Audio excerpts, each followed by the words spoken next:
This week, Drupalgeddon Part 3, the sequel, Teenage SAP Vulnerabilities, PHP is vulnerable, hacking Apple MFi, Oracle, Mass pays the ransom, and hacking into prison will likely land you in prison.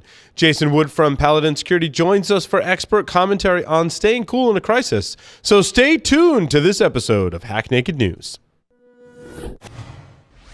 This is Security Weekly, for security professionals, by security professionals.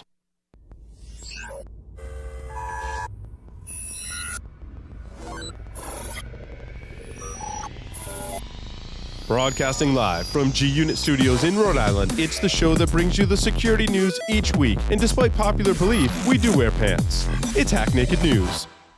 The breach was huge news at the time. Linux monitoring tool. List of affected devices. You can check out the link in the show notes. Ars Technica is reporting that hackers have cracked the Nintendo Switch this week. Tracking people's locations and stuff like that. Figuring out where the military bases are by the United States of America. It's kind of interesting. And not just the United States of America, as it turns out. Do you have a website, an external presence, employees, an office? Any of these things can be compromised and attacked. How are you defending your assets? Have you penetration tested your public assets? Start 2018 by taking a proactive approach to securing your vulnerable areas. Black Hills Information Security has been helping companies find their weaknesses since 2008. Email consulting at blackhillsinfosec.com and see how they can help you sleep better at night. Welcome to Hack Naked News, episode 171 from May 1st, 2018. I'm your host, Paul Asadorian, coming at you live from G-Unit Studios in Rhode Island. Just a quick note to check out our on-demand content. It's awesome. You should go watch it. You can find it at securityweekly.com/on-demand. There's always new and interesting things to find there and watch. And now, the security news. In the news this week, a third critical Drupal flaw has been discovered, and the report is you need to patch your sites immediately, again. I'm curious to see what next week's Drupal vulnerability is going to be. They seem to be on a weekly disclosure cycle. I am just so excited to see what is coming next. In this one, they're calling it Drupalgeddon 3. The technical details of the flaw all it says, technical details of the flaw can be named Drupalgeddon 3, have not been released. That's what I was looking for in the advisory. But this doesn't mean you can't wait until the next morning to update your website, believing that it won't be attacked. So thanks to the Hacker News, here is a full list of versions you should be running. You ready for this? Because we're going to do the same thing with PHP. So stay tuned and pay attention. If you're running Drupal 7, you need to upgrade to Drupal 7.59. If you're running Drupal 8.5 something, you need to upgrade to Drupal 8.5.3. Now, here's the tricky one. If you're running Drupal 8.4, which is no longer supported, you need to first upgrade to 8.4.8, then install the latest 8.5.3 release, and do all that as soon as possible. Onapsis reveals a 13-year-old configuration vulnerability in SAP according to eWeek. Onapsis released a report on April 26 detailing the configuration vulnerability that impacts SAP NetWeaver, which is a foundational component for many running SAP applications, including ERP and S/4HANA. According to Onapsis, the default configuration for NetWeaver allows hackers to remotely attack a NetWeaver instance without authentication, gaining unrestricted access to all of the information on the system. Isn't that fun for hackers? But not so much fun for you that has to now go patch that along with Drupal and now PHP. As MSISAC releases an advisory on PHP vulnerabilities, multiple vulnerabilities exist in most PHP installations that could allow a remote code execution. Each version listed coming up suffers from its own set of flaws, and all include at least one remote overflow condition. The versions affected have nothing to do with the Intel graphic over my right shoulder, but have to do with PHP, but that's okay. Are you ready? The versions that are affected, take notes, pay attention. If you're driving, stop, take out your pen and your paper. If you're running PHP 7.2, if it's prior to 7.2.5, you're vulnerable. If you're running PHP 7.1 and you're prior to 7.1.17, you're vulnerable. If it's 7.0 and you're running prior to 7.0.30, guess what? You're vulnerable. If you're running PHP 5 prior to 5.6.36, guess what? Say it out loud with me. You're vulnerable. So right after you upgrade Drupal and even Drupal, you can now also upgrade PHP. Apple is struggling to fix a skeleton key attack against your home Wi-Fi because of the technical workings known as on the MFi chip. An Apple designed, it licenses to other manufacturers who want to connect their products with iOS devices. The illustrious Don Bailey found iOS devices can be tricked into handing over private network keys to hack devices that contain such chips. Basically, you hack into one of the IoT devices, impersonate another more trusted device on the network. The protocol gives the attacker access or the key to your trusted Wi-Fi network. So all the details are on the link in the show notes. I suggest you go read them, as my summary does not do it justice. The SamSam ransomware evolves its tactics towards targeting whole companies. I found this to be an interesting go-to-market strategy. The latest version of SamSam has taken the malware road less traveled, ditching widespread spam campaigns for unusually targeted whole company attacks. According to analysis by Sophos, in a reversal of the previous tactics, SamSam operations are now launching thousands of copies of ransomware at once into individual organizations, each of which has been carefully selected. So rather than just going after one user, they're targeting whole companies, much like they did for the city of Atlanta. Let's move on to Oracle. How about that patch? In the words of El Reg, who always just has a wonderful, maybe entertaining to some way of putting their words together, El Reg says earlier this month, Oracle patched a critical vulnerability in its WebLogic server, but someone identifying himself as an Alibaba security researcher, Alibaba security researcher, reckons that Big Red botched the patch. There's the El Reg language we're looking for. Looks like Oracle is blacklisting commands rather than actually fixing the bug. And vendors that do this need to be called out, just like we did with Oracle, for doing this every single time. The Massachusetts school district has paid $10,000 ransom to attackers. Don't do it. Oh, it's too late. They already did.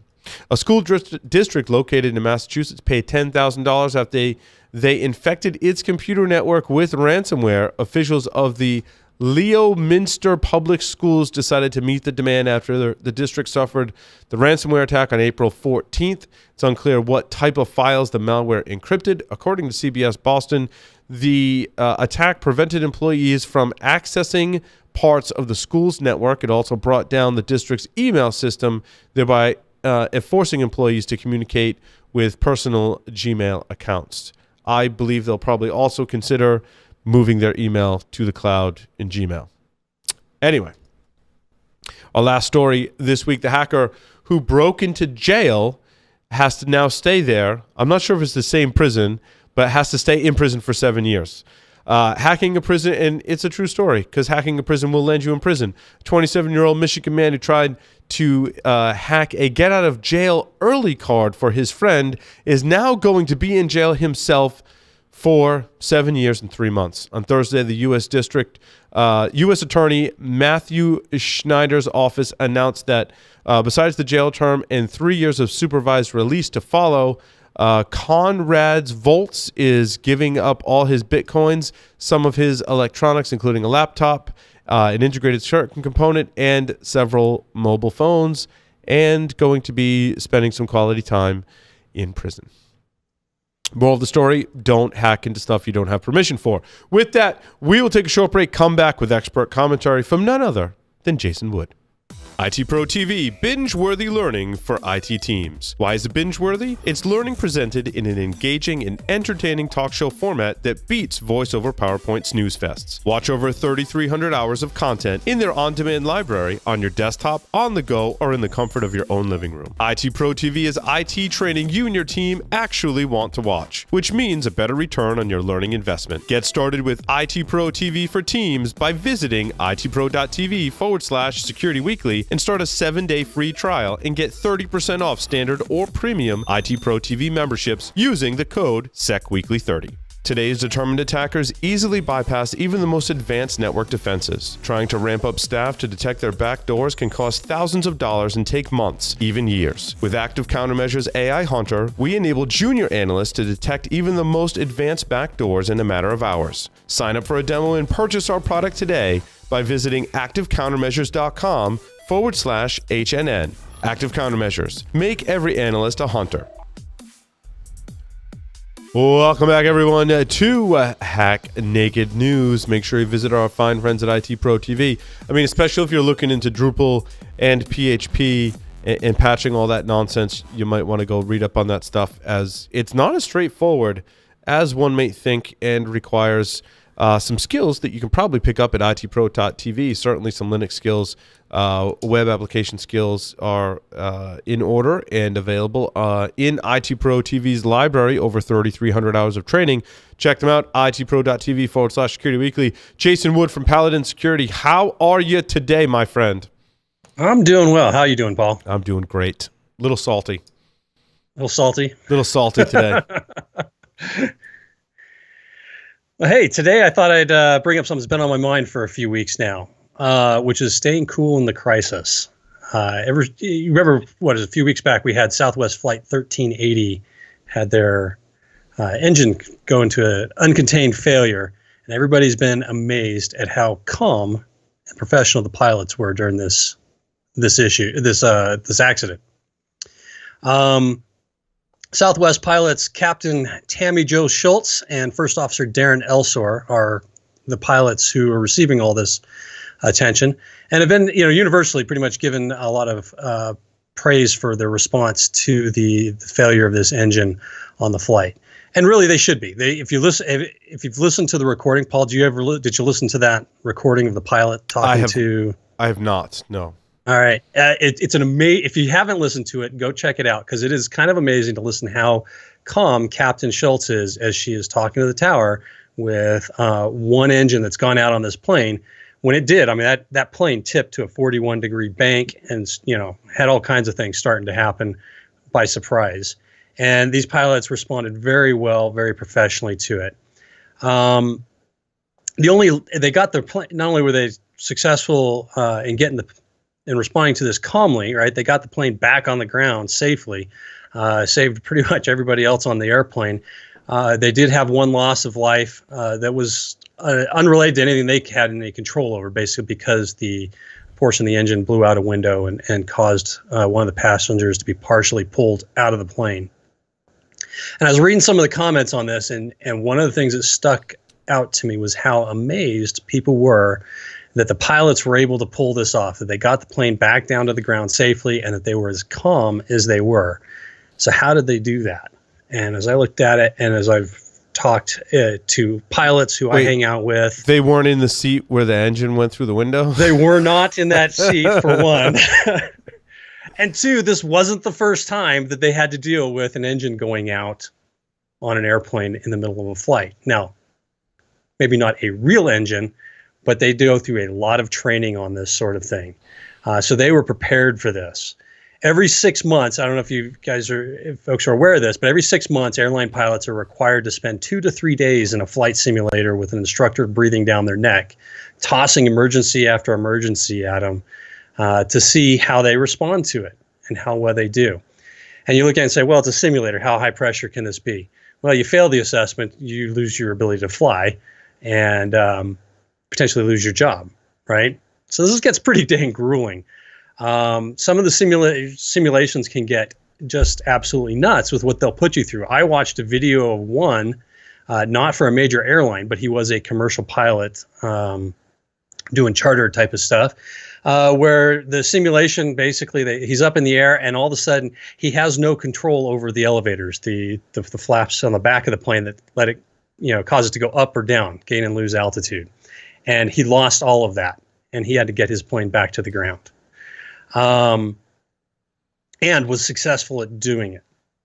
So what on earth does this have to do with us in IT and IT security? And one of the things that I thought of as I looked over my own career was, if you've been in IT for any amount of time, you've dealt with crisis, right? You've dealt with outages. how well we do at responding to that is going to depend on our preparation. So think back through your own career a little bit here. Can you pick out some times where you got to experience when you've had a major incident inside your environment? Oh, what was it like? Could I tell you some stories? Yeah, pretty much anybody of us can, right? All the crap that I've blown up and burnt to the ground in production. Oh, yes. Yeah, so my case, for example, let me tell you how fast a shell script can go wrong at a NetApp filer. I took out email quickly, for like tens of thousands of people once. It was awesome. Yeah, I managed to blow out 20 million pictures in about 30 seconds in the middle of the day on a live website. So, yeah, oops.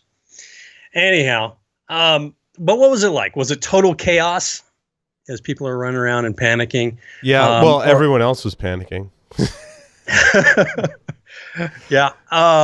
Or was things being worked through with a little bit more order, a little bit less panic, and things were getting taken care of in a reasonable being whatever the seriousness of the situation was, right? I was like, oh yeah, hold on. Let me just bring SendMail back up. Sorry about that.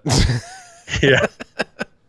Oops. You know, I'll be honest. The first thing that I thought of as I'm looking at this, the first outage I ever got, serious incident I ever got involved in was a brand new junior sysadmin, and it was code red. Got loose in this environment. Basically, one group had gotten their systems infected, tried to deal with it and hide it from the rest of the organization for a day or so. Now you brought up Code Red. Now I got to ask you my trivia questions about Code Red. Where does the name of the virus come from? Because the guys who were now analyzing it were drinking Code Red Mountain Dew. And who was one of the people who were analyzing it? What was his name? Oh, danged if I know. Oh, Mark Mayfrey. Also, okay. What did he write? Whatever became Beyond Trust became Retina. He wrote Retina. Okay, yeah. Cool. Do you know what vulnerability it exploited? That's my last one, I promise. Do you remember what extension in IIS? I don't remember. What extension in IIS it was? Was it for the SAP filter? Yes! Very good, Jason. I'm so proud of you. Right. You got 2 out of 3. You're good, dude. You're good. Mark Mayfrey is going to be disappointed, but other than that, you're good. All right, carry on. Yeah, it was a bad week, and I can tell you that organization was not prepared for it. It was total freaking chaos. We experienced another one later. Another flash from the past was Nimda. Oh, I thought you were going to say famous tennis player. Who was the famous tennis player? Anna Kournikova. Oh, you do awesome in the history of malware trivia. Well, because they all got hit this in company that I was working for. It was terrible. I know the malware history. But I can tell you those subsequent issues got worked a whole lot better than the first one did. Where does the name Nimda come from? Admin backwards. Yes. Jason's on. And a friend of mine who one of my fellow sysadmins, he had his beta fish on his desk that he named Nimda after that. So anyhow, let me get back to. No, I'm not going to. Having a good time reminiscing here. So what is, you got these examples of crisis, right? What went on in here? If you think through your own professional experience, you can probably think of some that were total messes and others that did a little bit better. Where did you basically, were there recovery docs on how to handle things that you could hand out to somebody else who got roped into dealing with this outage? Were the procedures actually useful, and could you find them? Things like that. I would bet if you think through the ones that were handled a little bit better in your experience, you remember that the organization you worked for had some previous experiences that caused them to act or respond a little bit better. None of this is obviously to throw rocks at anybody who feels that maybe that they're feeling a little unprepared. But let's talk about how do we prepare for this? Because I think preparation is where we're going to be able to respond a little bit like these pilots and respond in a way that inspires some confidence in us rather than looking like total idiots. How are you going to work this inside of your organization? Well, some of that's going to depend on your organization's maturity level, right? What are you capable of doing? Netflix is famous for using the chaos monkey to randomly tear things down in the middle of the day on them by surprise, and they have to respond back to that. Maybe you're not quite ready for that. I know some of the places I worked at definitely wouldn't be. Others would be more so. You can do tabletop exercises. And when I first started tabletop exercises, I kind of knocked it pretty bad. But if you do a good tabletop exercise, you can start to show where we've got some problems inside the organization, some things that need to be fixed. Just for our listeners, that does not involve standing on top of the table. I made that mistake my first tabletop exercise, and I regretted it ever since. Are there pictures? God, let's hope not. Yeah, not getting on the table type of exercises. You can do things where systems are deliberately taken down. You can simulate a security incident. You can, by maybe deploying some software that's behaving like malware. Can you find it? How quick can you find it? How quick can you analyze other systems to see if you can find signs of it on other systems inside of your organization? It's tempting to look at some of these failures that happen and, look and think to yourself, yeah, we can figure our way out through that issue pretty quick. Don't give into that temptation. It's one thing to deal with it on a small scale, but once the things start getting large, we can't be on every keyboard, even if we are able to figure things out on the fly. We're going to have other people that need to be brought in. We're going to need to get some sleep, right? So if you do some preparation, you can essentially make some of these incidents become much less of a problem for your organization. This is going to require work. But that's how, back to our pilot example, that's how these pilots pulled this off. This wasn't the first time that they'd seen an engine failure. They'd seen this in the simulator before. That's how they sounded calm. They knew what to do. If we prepare and do similar things ourselves for our jobs and our responsibilities, then we can be better prepared, more calm in the crisis, be able to give better answers to management when they're asking questions, and get things back up and going. So just as a final note, think about this. When do you want your team to first respond to credentials being dumped off an Active Directory controller? During a real incident or during an exercise? The first time this happens doesn't have to be the real thing. Jason, I just have one last question for you. In 2001, a worm spreads by exploiting holes in both Sun Solaris and Microsoft IIS to compromise Solaris systems. The worm Admin. Admin D. Very good, Jason. You rock at History of Malware trivia and expert commentary on Hack Naked News. Thank you very much for appearing on today's show. Thank you, everyone, for listening and watching. We'll see you next time.